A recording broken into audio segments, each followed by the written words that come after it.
نحمدہ و نصلی علی رسولہ الکریم اعوذ باللہ من الشیطان الرجیم بسم اللہ الرحمن الرحیم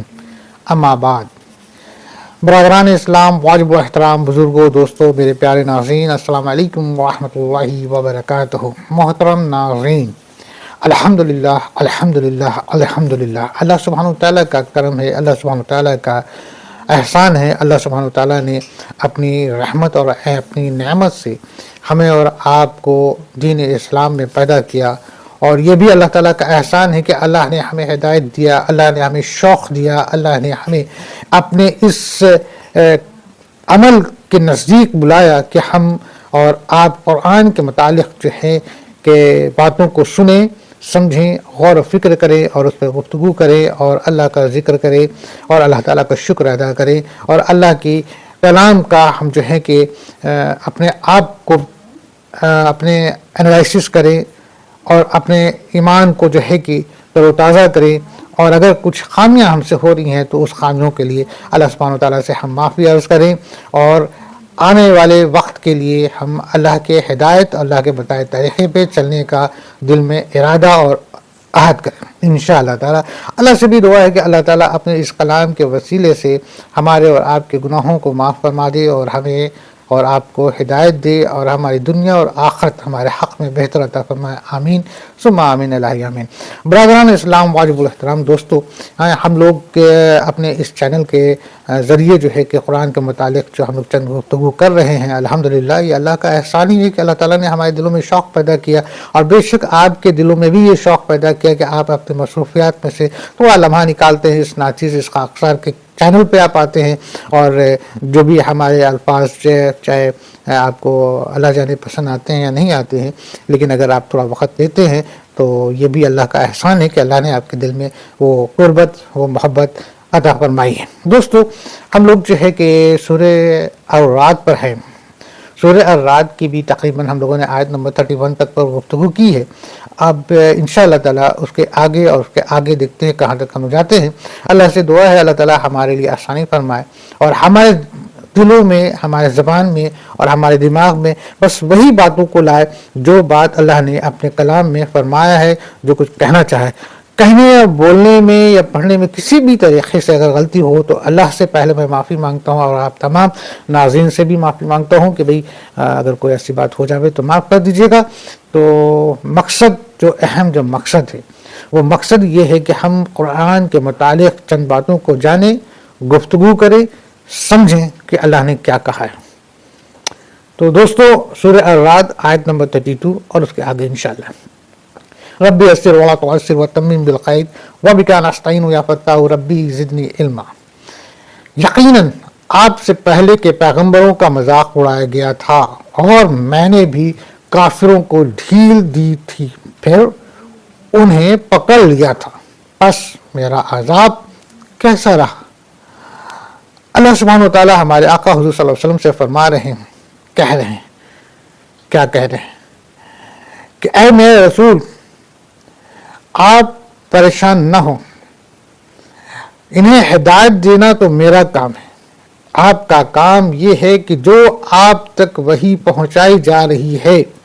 جو ہمارا کلام آپ تک پہنچ رہا ہے، جو آپ حق کی باتیں انہیں بتا رہے ہیں، انہیں وہ سنیں، قبول کریں، یقین کریں، اور کفر سے جو ہے کہ وہ توبہ کریں اور کفر کے نزدیک بھی نہ بھٹکیں، کیونکہ انہیں ایک دن واپس ہمارے پاس لوٹ کے آنا ہے۔ اور یہ کتاب اور یہ کلام اور آپ کا ان سے کہنا، یہ ان کے لیے ایک ان کے دلوں کو کھولنا ہے، ان کے گمراہیوں سے ان کو نکالنا ہے، انہیں جو ہے کہ جو حق بات ہے اس طرف ان کو متوجہ کرنا ہے۔ اور اگر ان میں سے جو لوگ آپ کے ساتھ جو سازشیں کر رہے ہیں، جو ہے آپ کا مذاق اڑا رہے ہیں، جو آپ کے ساتھ برا سلوک کر رہے ہیں، وہ یاد رکھے کہ ان کو جو ہے کہ واپس میرے پاس آنا، اور پھر ہم اچھی ان کی جو ہے کہ اپنی لینگویج میں جیسا ہم لوگ کہیں گے تو کہتے ہیں کہ کلاس لیں گے، اور اللہ کا کلاس جو لینا ہے، اللہ کا جو کلاس لینا ہے، اللہ کا جو کہہ لیا جائے کہ اللہ کا جو سامنے جو حاضر ہونا ہے، وہ آپ کے اسکول کے پرنسپل کے سامنے حاضر ہونا جیسا نہیں ہے، آپ کے دفتر کے باس کے سامنے حاضر ہونا جیسا نہیں ہے، آپ کے ملک کے پرائم منسٹر کے سامنے حاضر ہونا جیسی بات نہیں ہے، سپریم کورٹ کے جج کے سامنے حاضر ہونا جیسی بات نہیں ہے. آپ ان کے سامنے حاضر ہوں گے جو مالک کائنات ہے، رب العالمین ہے، جس نے ایک طرف جنت بنائی ایک طرف جہنم بنائی، اور جہنم بھی ایسا کہ دھڑکتا ہوا آگ. اب اس قدر وہاں پر جو ہے کہ تکلیف ہے اور شدت کی جو ہے کہ عذاب ہے کہ وہ عذاب کا اگر ایک ذرہ کہہ لیا جائے، اگر اس کا ایک ذرا تپش کبھی اگر ہم نے دنیا میں اگر اس کو محسوس کریں یا غور کریں یا سمجھیں تو ہمارا جینا مشکل ہو جائے گا، ہمارا وہ لمحہ جو ہے کہ اپنے پیروں پہ کھڑا ہونا مشکل ہو جائے گا. وہیں دوسری طرف اس نے وہ بنایا ہے، جنت بنایا ہے، کہ جس جنت کا جو ہے کہ ہم تصور بھی اگر کر لیں تو کہہ لیا جائے کہ ہم سوچ بھی نہیں سکتے ہیں کہ اللہ سبحانہ و تعالیٰ نے وہ جنت کتنی بہترین چیز بنائی ہے. تو اس جنت اور اس جہنم کا مالک، اس دنیا جس میں ہم اور آپ رہ رہے ہیں اس کا مالک، جس کے لیے یہ دنیا جو ہے کہ ایک مرے ہوئے بکری کے بچے جتنی بھی نہیں ہے نا، اس دنیا کا بھی وہی مالک ہے اور پوری کائنات کا بھی وہی مالک ہے، اور جس نے ہمیں بنایا اور تمام مخلوق کو بنایا ان سب کا مالک اس کے سامنے حاضر ہونا ہے. تو بتائیے ہمارے اندر ایسی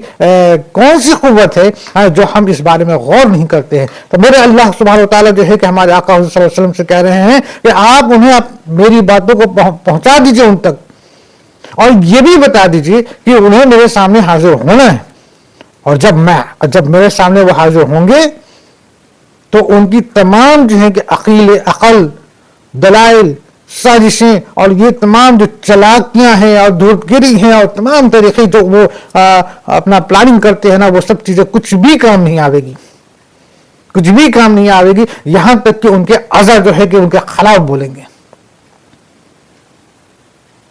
ٹھیک ہے نا. اور اللہ سبحانہ و تعالیٰ کہتے ہیں کہ آپ یعنی ہمارے آقا صلی اللہ علیہ وسلم سے کہ آپ سے پہلے بھی ہم نے جتنے بھی پیغمبر کو اتارے ہیں، جتنے بھی ہم نے اپنے نبیوں کو، رسول کو، پیغمبروں کو ہم نے اتارا ہے، جنہوں نے اپنی امت کو جو ہے کہ دین کی بات، حق کی بات اور ان کو ان کے گمراہی سے نکالنے کی بات کہی ہے، تو ان لوگوں نے بھی جو ہے کہ ان کے ساتھ اسی طریقے سے مذاق کیا، اسی طریقے سے انہوں نے بھی سازشیں کی، اسی طریقے سے بھی انہوں نے میرے پیغمبر کی جو ہے کہ پریشان انہوں نے کیا. اور کیا تو دیکھ لو میں نے ان کے ساتھ کیسا کیا. ہم نے جو ہے کہ اس دنیا میں بھی ان کو جو ہے کہ اجاڑ کر کے رکھ دیا، اور یہاں تک کہ دنیا تو دنیا چھوڑو، جب میرے پاس قیامت کو اتاریں گے اس دن بھی وہ دیکھیں گے میں کیا کرتا ہوں. اللہ نے اس قرآن میں وہ باتوں کو بتا دیا جو چند قوم جو گزری اور جنہوں نے اللہ کے پیغمبر کی نافرمانی کی اور اپنے مستی میں رہیں، تو اس قوم کے ساتھ اللہ نے کیا کیا ہم لوگوں نے اس قرآن پاک میں ابھی دیکھا ہے، پڑھا ہے، جانا ہے. تو وہ جو لوگ مذاق اڑا رہے ہیں، جو لوگ پہلے مذاق اڑا چکے تھے نا، ان کو بھی اللہ نے پہلے بینائی دی تھی. اللہ نے ان کے ساتھ پہلے بہت ساری کہہ لیا جائے کہ اپنے بہترین نعمتوں سے جو ہے کہ انہیں مالا مال کیا تھا، اور ان کی تمام برائیاں ہوتی رہیں. اللہ جو ہے کہ ان کو جو ہے کہ ڈھیل دیتا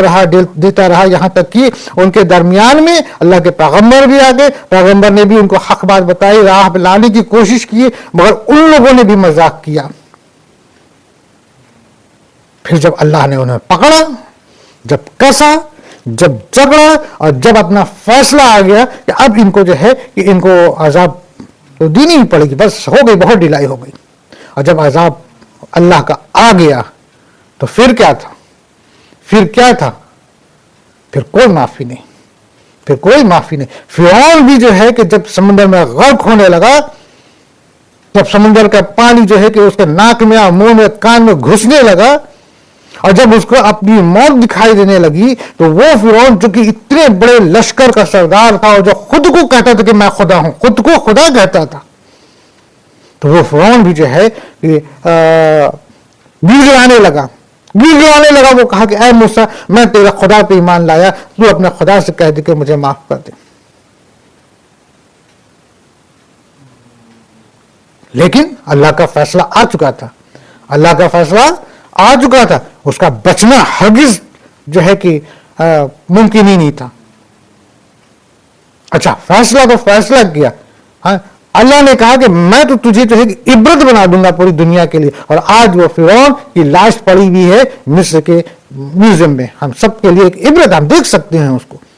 اس کے باوجود بھی اگر ہم لوگ جو ہے کہ اللہ کی وحدانیت پر، اللہ کے کلام پر، اس قرآن پر اور ایمان نہیں لاتے ہیں، تو سوچئے ہمارے جیسا بیوقوف انسان کون ہو سکتا ہے اس دنیا میں، اس موقع پر، اس حالات میں، کہ ہم اللہ کی ان تمام چیزوں کو دیکھ رہے ہیں۔ اب تو اپنے آنکھوں میں بہت ساری چیزیں جو ہے کہ ہم دیکھ رہے ہیں، وہ بہت ساری چیزیں جو اللہ نے اپنے قرآن میں کہہ رکھا تھا، اپنے کلام سے کہہ رکھا تھا، جو اس وقت کا سائنس نہیں جانتا تھا، آج جو سائنس جان چکا ہے، وہ کہہ رہا ہے کہ یس قرآن نے جو باتیں کہی تھی اور جو باتیں کہی گئی ہیں اور جو بات ہے حقیقتاً وہ صحیح ہے، آج وہی ساری چیزیں پروف ہو رہی ہے۔ لیکن اس کے باوجود بھی جو ہے کہ ہم میں سے جو ایسے انسان جو ایمان نہ لاوے، وہ کیا ہے؟ بے شک وہ گمراہی میں ہے، اور اللہ نے ان کو گمراہ کر رکھا ہے، ان کے عقل کو ختم کر رکھا ہے۔ ان کو فکر کرنا چاہیے، ان کو غور کرنا چاہیے، اور اللہ کا کلام ہے کہ تم غور اگر کرو، فکر کرو، اگر تم میری طرف آؤ تو بے شک میں تمہیں جو ہے کہ تمہارا راہ آسان کر دوں گا، اور تمہیں تمہاری گمراہی سے نکال لوں گا، اور تم کو جو ہے کہ ایمان سے ہے نا تم کو نواز دوں گا، اور تمہیں ہدایت عطا فرما دوں گا، اور تم کو اس خوفناک عذاب سے جو ہے کہ بچا لوں گا۔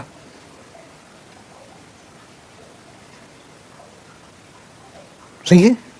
تو اللہ سبحانہ وتعالیٰ کہتے ہیں یقیناً آپ سے پہلے کے پیغمبروں کا مذاق اڑایا گیا تھا، اے میرے رسول، آپ سے پہلے کے بھی پیغمبر جو ہیں جب انہوں نے حق کی باتیں کہی تھی تو ان کے اوپر لوگوں نے اسی طریقے سے مذاق اڑایا تھا جس طریقے سے یہ آج کفار، جو مکہ کے کفار تھے، جو مشرکین تھے، وہ مذاق اڑا رہے تھے۔ تو اللہ نے جو ہے کہ ہمارے آقا حضور صلی اللہ علیہ وسلم کو کہیں کہ آپ پریشان نہ ہو، اس سے پہلے بھی جو ہے کہ مذاق اڑایا گیا ہے، اور پھر کیا ہوا، اور میں نے بھی کافروں کو ڈھیل دی تھی۔ اللہ کہتا ہے کہ جس طریقے سے ابھی یہ اتنا مذاق اڑا رہے ہیں، یہ تو یہ کہہ رہے ہیں کہ کہاں ہے عذاب، لا کے دکھاؤ۔ وہ کفار قریش کیا کہتے تھے؟ کہتے تھے کہ تم عذاب کی بات کرتے ہو، تم قیامت کی بات کرتے ہو، کہاں، لا کے دکھاؤ، بتاؤ کب آئے گا قیامت۔ تو اللہ سبحانہ وتعالیٰ کہتے ہیں کہ میں تو ان کو ڈھیل دی تھی، پہلے بھی میں نے ڈھیل دی تھی، پھر انہیں پکڑ لیا تھا، اور پھر انہیں پکڑ لیا، اور جب پکڑ لیا بس پھر تو پکڑ، اللہ کا پکڑ تو مضبوط پکڑ ہے نا، پھر کوئی معافی تلافی نہیں، جب پکڑ آ گیا تو ختم، فیصلہ آ گیا تو فیصلہ بدل نہیں سکتا۔ یہ ہمارے ملک کا کوٹ نہیں ہے، یہ انسانی فیصلہ نہیں ہے، یہ خدا کا فیصلہ ہے۔ خدا کہہ دیتا ہے ہوگا تو ہوگا۔ اللہ نے جس طرح سے دنیا بنانے کا فیصلہ کیا اور بس کہہ دیا کن ہو جا، پوری کائنات بن گئی، پوری دنیا بن گئی، کوئی نہیں بدل سکتا۔ اللہ جس کو جینے پہ آ جائے گا، کہہ دے گا ہو جا، تو اللہ اس کو دے دیتا ہے، کوئی اس کو روک نہیں سکتا، اور اللہ لینے پہ آ جائے تو کوئی اس سے بچا نہیں سکتا، بچا نہیں سکتا۔ اللہ کا فیصلہ بس فیصلہ ہے، ہاں، لیکن فیصلہ لینے سے پہلے بے شک اور بے شک اور بے شک اللہ جو ہے کہ اس کو تھوڑا وقت دیتا ہے، ڈھلائی دیتا ہے، موقع دیتا ہے، اس کو گمراہ سے نکالنے کے لیے بھی اشارہ کرتا ہے۔ ہر طریقے سے جو ہے کہ اللہ جو ہے کہ اپنے بندوں کو جہنم کے آگ سے بچانے کی ہر پوری کوشش کرتا ہے کہ میرا بندہ جہنم کے آگ سے بچ جائے۔ کیوں کوشش کرتا ہے؟ کیونکہ اللہ سبحانہ و تعالیٰ جو ہے رحمان ہے، رحیم ہے، وہ اپنے بندوں سے بے انتہا محبت کرتا ہے، بے انتہا محبت کرتا ہے۔ غور کرنے کی بات یہ ہے کہ اگر اللہ سبحانہ و تعالیٰ اپنے بندوں سے محبت نہ کرتا ہوتا تو اللہ سبحانہ و تعالیٰ کو ہرگز کوئی ضرورت نہیں تھی پیغمبروں کو اور ان کے وقت کے ساتھ ساتھ اپنے انبیاءوں کو اتارنا، اپنے پیغمبروں کو دنیا میں بھیجنا، اور ان کو یہ کہلوانا کہ جا کے ان کو بتاؤ کہ حق کیا ہے۔ اللہ کے لیے تو سب کچھ ممکن ہے۔ اللہ کہتا کہ ٹھیک ہے تم آؤ، ختم ہو گئے نا، تم کو تو دنیا میں نے دی ہے نا، میں نے دی ہے نا تم کو دنیا، اور تمہارے اندر جتنی سانسیں چل رہی ہیں وہ بھی تو میری ہی دی ہوئی ہے، ایک دن تو ختم ہوں گی، پھر آؤ گے میرے پاس۔